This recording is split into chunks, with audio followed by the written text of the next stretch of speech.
जय हिंद। देखो यार, आज दोपहर को जो इंसिडेंट हुआ, नो डाउट पूरा देश अभी गम में डूबा हुआ है कि यार 171 पैसेंजर का लाइफ खत्म हो गया। और वहां पर ऐसा नहीं कि सिर्फ इंडियन थे, बहुत सारे पैसेंजर आउट ऑफ कंट्री थे। एक बहुत बड़ा ट्रैजिक इंसिडेंट यहाँ पर हुआ है भाई। छोटी बात यहाँ पर नहीं है, बहुत सारे लोगों की जान चली गई है और इनफैक्ट इनका फैमिली वगैरह भी होगा। कितने सारे लोग वहां पर ऐसे होंगे जो अपने फैमिली की रोजी रोटी भी चलाते होंगे, उनकी फैमिली पूरा उनके ऊपर डिपेंडेंट होगा। तो नो डाउट एक बहुत बड़ी ट्रेजेडी यहाँ पर है। हिस्ट्री में बहुत कम ऐसा होता है कि फ्लाइट एक्सीडेंट हो। One of the safest transportation का मोड फ्लाइट होता है, लेकिन जब वहां पर एक्सीडेंट होता है तो बचने का चांस बहुत ही कम होता है। बेसिकली ये जो फ्लाइट है अहमदाबाद इंटरनेशनल एयरपोर्ट से लंदन को टेक ऑफ कर रही थी और वहां पर 169 इंडियन थे, एक कनाडा के पर्सनल थे और 53 ब्रिटेन के लोग थे और पुर्तगाल के 7 पैसेंजर थे। 230 पैसेंजर और टोटल 12 क्रू मेंबर थे। 242 लोगों को लेकर वो फ्लाइट टेक ऑफ करा था। और देखो, उसका रीजन कुछ भी हो, ये पब्लिकली मालूम नहीं है, लेकिन लोग जो यहाँ पर ब्लेम डाल रहे हैं वो दो बातों पर ब्लेम डाल रहे हैं। एक तो है भाई साहब फ्लाइट की कंडीशन, पायलट की एक्सपीरियंस। इन दोनों टॉपिक पर सबसे ज्यादा मुद्दा उठ रही है और फरमाया जा रहा है कि इस वजह से फ्लाइट का एक्सीडेंट हुआ। और वैसे फ्लाइट 3 मिनट के अंदर ही भाई साहब गिरकर एक्सीडेंट हो गया था जब वो टेक ऑफ करे एयरपोर्ट। मतलब टेक ऑफ करी और सडन ही गिर गया। भाई क्या हुआ कुछ पता ही नहीं चल पाया इमीडिएटली। ना कोई कम्युनिकेशन एयर ट्रैफिक कंट्रोलर से, ना कोई एक वार्निंग, ना कुछ भी। कोई भी टेक्निकल फॉल्ट अभी तक आया नहीं है। हालांकि ब्लैक बॉक्स का रिकवरी होने के बाद हर एक चीज पता चल जाएगा, डिटेल आ जाएगा सामने, लेकिन अभी तक फिलहाल कुछ आया नहीं। और देखो, इन सब मामलों में टाटा कंपनी को कोई भी पीछे नहीं छोड़ सकता।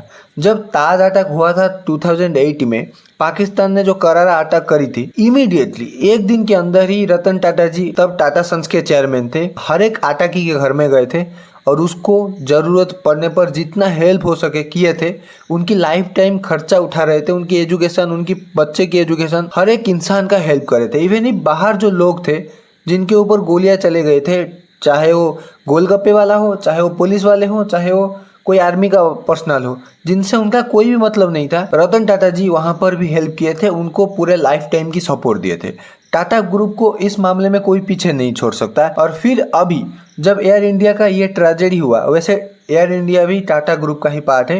हाँ, पहले गवर्नमेंट था, फिर टाटा ग्रुप खरीद लिया, फिर गवर्नमेंट हो गया था, फिर टाटा ग्रुप ने इसको एक्वायर कर लिया और 51% शेयर के साथ एयर इंडिया का मालिक टाटा ग्रुप ही अभी है। तो इमीडिएटली इन्होंने अनाउंसमेंट कर दी कि हम 1 करोड़ रुपए हर एक पैसेंजर को देंगे जिनका डेथ हो गया है, उनकी फैमिली को ये पैसा मिलेगा। हाँ, उनका ये तो रिकवरी ही नहीं हो सकता है कि एक लाइफ चला गया, लेकिन हाँ हम कुछ मदद कर सकते हैं। 1 करोड़ रुपए हर एक फैमिली को हम दे सकते हैं, उनका थोड़ा बहुत मदद तो हो ही जाएगा। तो इससे रिलेटेड ट्विटर में उन्होंने एक ट्वीट पोस्ट करी थी और उस ट्वीट में इन्होंने अपनी दुख को जताया है। और ये ट्वीट कुछ ऐसा है, देखो, we are deeply anguished by the tragic event involving Air India flight 171। No word can adequately express the grief we feel at this moment.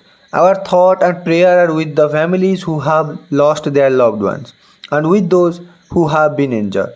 Tata Group will provide 1 crore to the family of each person, also cover the medical expenses of injured and necessary care and support. जो भी injured हुए हैं और जिनको भी care and support की जरूरत होती है, आने वाले टाइम पर टाटा ग्रुप उन सब का भरपाई करेगा। टाटा ग्रुप आज डिमांडेड, आज नेसेसरी जितना भी सपोर्ट और केयर की जरूरत होगी सब प्रोवाइड करेगा। And additionally we support in the building up of the BJ medical hostel.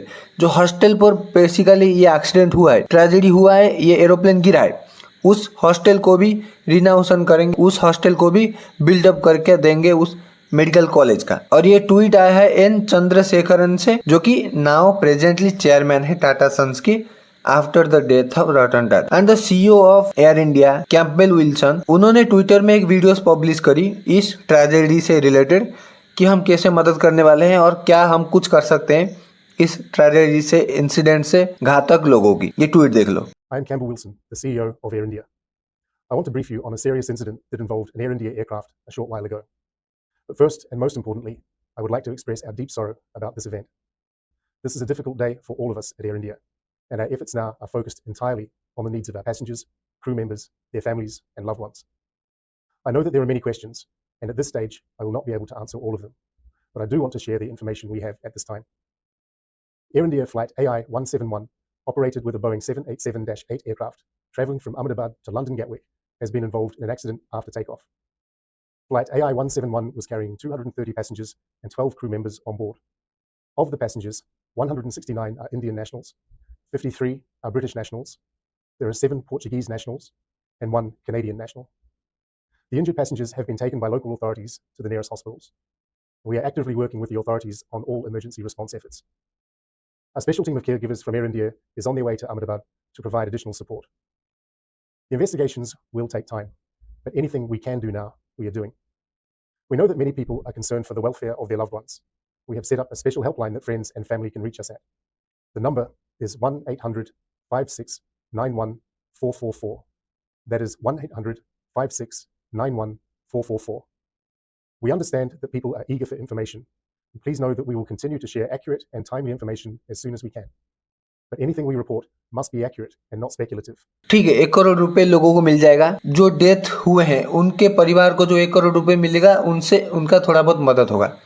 लेकिन यहाँ पर सवाल 2 उठ रहा है, क्या वो फ्लाइट में कोई प्रॉब्लम नहीं है या क्या वो पायलट ठीक थे? उनका फ्लाइट एक्सपीरियंस था या नहीं था? देखो, पहली बात है फ्लाइट पर डिस्कस कर लेते हैं यार। एक्चुअली फ्लाइट ठीक ठाक था या नहीं था? According to the data of Air India, flight उड़ने से पहले उसका चेकअप करी गई थी, क्योंकि यार लंदन जाना वाला था और बहुत दूर होता है लंदन और उसको प्रॉपर चेकअप करना पड़ता है ऐसी फ्लाइट की। हाँ, हालांकि छोटी मोटी जो फ्लाइट उड़ती है वहां पर भी प्रॉपर देखा जाता है, क्योंकि यार अगर आसमान में कुछ इधर उधर हुआ तो वहां पर बचने का चांस ऑलमोस्ट 0 है। इन दीज केस जहां पर लंबी लंबी दूरी सफर करना पड़ता है, इन एविएशन कंपनियों को बहुत ज्यादा ध्यान देना पड़ता है और ध्यान देना जरूरी भी है। और अगर पर्टिकुलर फ्लाइट की बात करें, ये एयर इंडिया का 171 बोइंग 787 ड्रीमलाइनर प्लेन है और ये जो प्लेन है इसका ट्रैक रिकॉर्ड रहा है पिछले 10 सालों में कोई भी इसका ट्रेजेडी नहीं हुए। हाँ, बोइंग के ऊपर बहुत लांछन लगा है कि यार ये कंपनी गड़बड़ करता है। जब इस कंपनी को इंजीनियर चलाते थे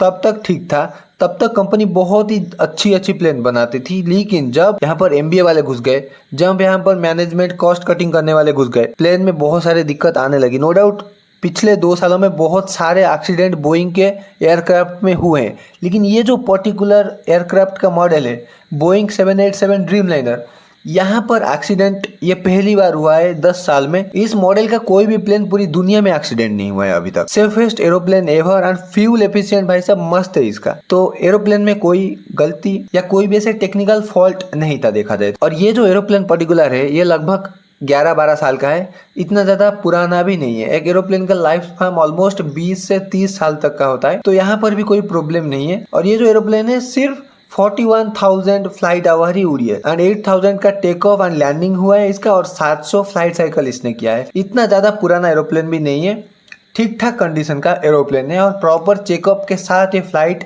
टेकअप करी थी। और अगर सेकंड कंडीशन की बात करें कैप्टन की एक्सपीरियंस की, भाई साहब कैप्टन 8,200 आवर फ्लाइंग एक्सपीरियंस उनका है, तो कैप्टन में भी कोई प्रॉब्लम है ही नहीं एक्चुअली देखा जाए तो। हालांकि ये तो पता चलेगा ब्लैक बॉक्स के रिकवरी के बाद। अभी ब्लैक बॉक्स का डेटा ट्रैक किया जा रहा है, डेटा को देखा जा रहा है कि एक्चुअली क्या प्रॉब्लम हुई है। और ब्लैक बॉक्स क्या करता है बेसिकली, एरोप्लेन हेलीकॉप्टर वगैरह में कुछ अगर प्रॉब्लम हुई और एक्सीडेंट हो गया, उसको जानने के लिए एक मशीन लगाया जाता है और उसको ब्लैक बॉक्स बोलते हैं। और वो ब्लैक बॉक्स ऑरेंज कलर का होता है।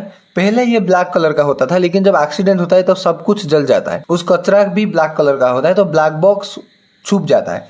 तो ब्लैक बॉक्स को एक व्यू देने के लिए या दूर से कोई ब्लैक बॉक्स को देख सकता है तो ऑरेंज कलर का कर दिया गया है। Orange colour one of the most contrasting colour होती है, दूर से पता चल जाता है। और ये one of the safest steel metal से बनाया जाता है, बहुत मोटी परत के साथ। ये डिस्ट्रॉय आसानी से नहीं होता है, तो इससे डेटा रिकवरी किया जाता है और एरोप्लेन या हेलीकॉप्टर किस कारण से एक्सीडेंट हुआ ये पता चल जाता है। और वैसे डाटा थोड़ा थोड़ा ये भी आ रहा है कुछ अनऑफिशियल सोर्सेज से कि बाढ़ टकरा गए थे या इंजन फेलियर हो गया था, ऐसा कुछ हुआ था इंजन से रिलेटेड तो गिरा है। हालांकि ये कोई ऑफिशियल अनाउंसमेंट नहीं है, कल सुबह तक या कुछ घंटों में आ जाएगा ऑफिशियल अनाउंसमेंट कि एक्चुअली एक्सीडेंट हुआ तो हुआ क्यों। उसके लिए हमको थोड़ा सा वेट करना पड़ेगा और ब्लैक बॉक्स की रिकवरी बाद ये पूरा पता चल जाएगा। And thank you so much for watching this video. This is Manoj this side signing off.